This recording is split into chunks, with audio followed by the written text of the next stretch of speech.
وہ گھٹن کا ماحول وہ تقریباً 2 سال تک رہا، اور اس کے بعد پھر ہمت کی جناب مختار نے، اور ان سے پہلے توابین نے، مختار سے پہلے توابین نے ہمت کی۔ توابین کی ہمت قابل قدر ہے، اگرچہ ناکام رہی، ان کی جو روش تھی وہ ناکام رہی، لیکن ان کے کھڑے ہونے سے، ان کے بولنے سے، بات کرنے سے ایک حوصلہ ملا، ایک ہمت ملی۔ اس میں سلیمان ابن سرد خزائی، بہرحال ہم اس وقت 1400 سال گزر جانے کے بعد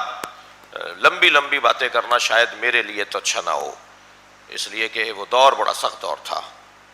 تجزیے و تبصرے اتنی مدت گزرنے کے بعد شاید میرے لیے آسان ہو، کتابیں لکھنا شاید میرے لیے آسان ہو، تقریریں کرنا شاید میرے لیے آسان ہو، اس مشکل دور کے اندر سلیمان ابن سرد خزائی جیسے لوگ اور ان کے رفقا نے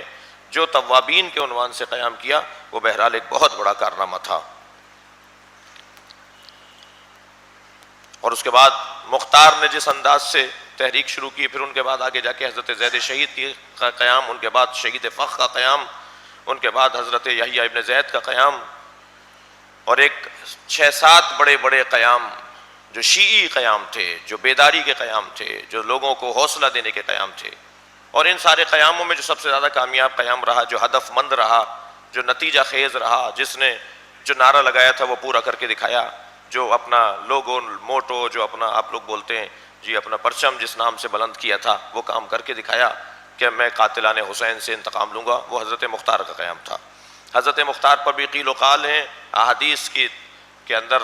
مختلف انداز سے رہنمائی ہے، جس کی بنیاد پر علماء کے اندر بھی حضرت مختار کے بارے میں 2 رائے ہیں۔ حضرت مختار کی مذمت کے بارے میں بھی احادیث ہیں، حضرت مختار کی تعریف کے بارے میں بھی احادیث ہیں، اسی لیے علماء کرام کے درمیان بھی، بزرگوں کے درمیان بھی حضرت مختار کے لیے 2 طرح کی رائے ہیں۔ مختار کا رویہ کچھ اس انداز کا تھا، طریقے کچھ اس انداز کے تھے کہ مختار پہ الزام لگنے تھے، مختار کے اوپر الزامات لگنے تھے، وہ طریقہ کچھ ان کا ایسا تھا۔ بعض اوقات وہ اس انداز سے بات کرتے تھے کہ لگتا تھا یہ دعویٰ کرنے جا رہے ہیں مہدویت کا، یہ کچھ کہیں گے کہ میں نبی ہوں۔ اپنے کاموں کے اندر کیونکہ ان کے پاس حکمت بلا کی تھی، سیاست بلا کی تھی ان کے پاس، میرا موضوع نہیں ہے، لیکن ان کے اس رویے سے بعض لوگ، ان کے ان جملوں سے بعض لوگوں نے یہ لکھا ہے کہ مختار دعویٰ کر رہے تھے یہ نبوت کا، مختار کا یہ جملے کا کیا مطلب ہے، یہ مختار نے مہدویت کا دعویٰ کیا تھا۔ تو اس وجہ سے ان کے بارے میں مذمت کے پیغامات بھی ہیں، اور اس وجہ سے اور ان کے جو خدمت تھی کہ انہوں نے تشیع کو ایک مرتبہ حوصلہ دیا، ہمت دی، گھٹے ہوئے لوگوں کو، ڈرے ہوئے لوگوں کو، دبے ہوئے لوگوں کو، سہمے ہوئے لوگوں کو، اختناق کا اور خوف کا شکار لوگوں کو ایک مرتبہ سانس لینے کے لیے سر اٹھانے کا موقع دیا، وہ مختار اور زید شہید اور ان شخصیات کی وجہ سے تھا۔ غرض کربلا کے بعد تو تحریکیں شروع ہوئیں، اور ہم اپنی صدی کے اندر دیکھ لیں کہ انقلاب اسلامی ایران خود ایک کربلا سے تغذیہ کرنے والی اور غذا لینے والی اور راہ لینے والی اور رہنمائی لینے والی ایک تحریک ہے، اور جو اس کا تحریک کا محرک تھا اس نے تو بہت واضح طور پر کہا ہے کہ ہم نے یہ کربلا سے حاصل کیا ہے۔ وہ جو خود بانی ہے وہ خود کہہ رہا ہے کہ میں نے کربلا سے حاصل کیا، تو اس میں ہمیں کوئی اور 2 رائے تو نہیں ہے، وہ بانی خود کہہ رہا ہے میں نے کربلا سے سب کچھ حاصل کیا ہے، ہمارے پاس جو کچھ ہے محرم و سفر سے۔ یا اور ممالک کے اندر بھی کربلا سے جو اس صدی کے اندر یا ہمارے دور کے اندر کربلا سے استفادہ ہے وہ نظر آ رہا ہے۔ سوال ہے کہ امام زین العابدین علیہ السلام کے ہوتے ہوئے مختار نے امام کی بیعت کیوں نہیں کی، جبکہ امام کے ہوتے ہوئے دوسروں کی بیعت کرنا سوال ہے۔ نہیں، مختار نے امام کی بیعت کی، امام کے باغی نہیں تھے مختار، امام کے مخالف نہیں تھے مختار۔ امام نے مختار کو آگاہ کر دیا تھا کہ تمہیں نقصان شدید ہوگا، مختار اس پہ تیار تھے، لہٰذا وہ کہتے تھے یہ عاشقوں کا رستہ ہے۔